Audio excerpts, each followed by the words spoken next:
the false Messiah, about his coming, about his powers, and about all those things. So there was this discussion going on among the Sahaba, which is one of the greatest challenges for this ummah and the greatest trials that any ummah is ever going to face until the day of judgment. And Dajjal, or the fitna of Dajjal, is one that every prophet of Allah has warned their people about their people.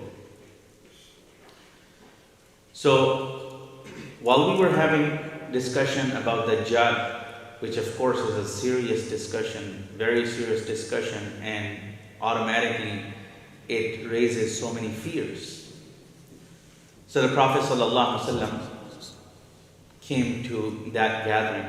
He was passing by and he heard them talking about Dajjal. So he stopped and he said, "Can I tell you something that I fear more in danger for you than Dajjal, than the fitna of Dajjal?" They said, "Of course, O Prophet of Allah, do tell us. What is that you fear even more than the challenge and the trial of Dajjal?" You want to know? Yes. Yeah. So the Prophet ﷺ, he said, "It is a shirkul khafi." Shirk, you all know what shirk is.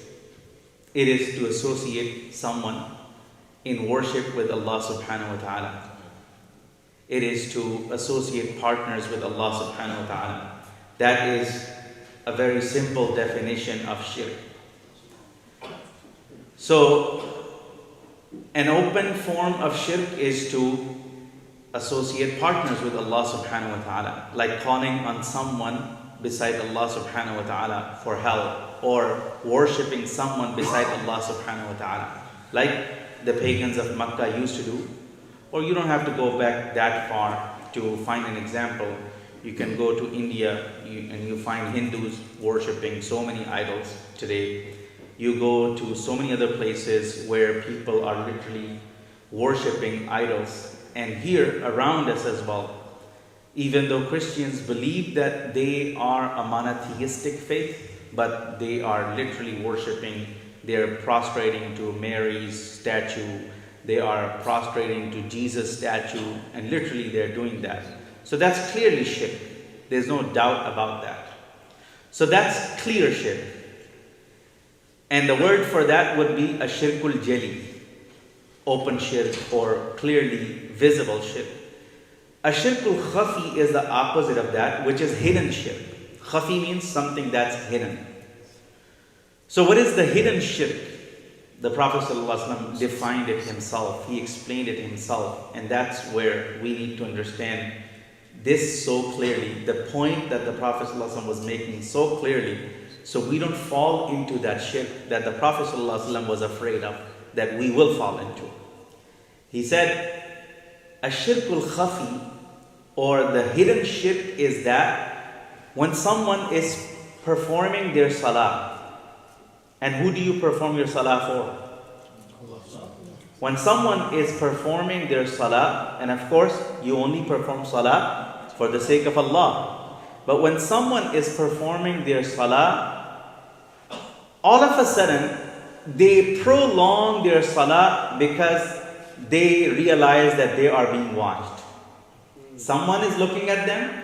So to show the other person, or to show the people, to show the crowd or the audience that this man prays long prayers, you prolong the prayer, you prolong the qiyam, you prolong the ruku', you prolong the sujood, you prolong your qa'da, you prolong your recitation, just to show the people or even one person that you do such long and good prayers.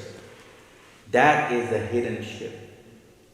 You started off for the sake of Allah subhanahu wa ta'ala only, but in the middle you got distracted and you started doing something that you were supposed to do only for Allah. You started doing a little bit of that to show off to people as well.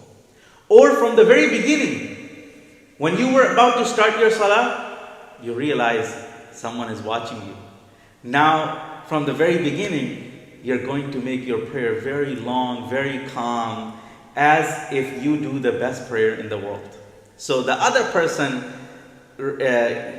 believes that, well, this is the man you should follow in prayer. This is the guy you should look up to in prayer.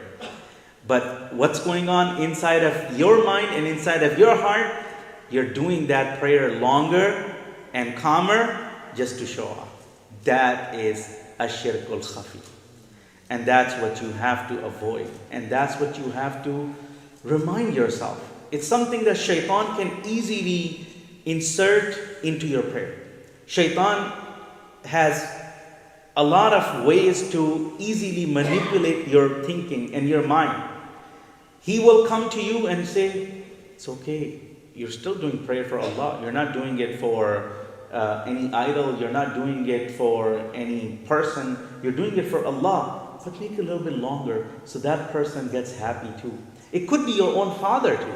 It could be your own mother too. It could be your own uncle. It could be your own teacher that you want to show off to. And you want them to believe that this man does long prayers.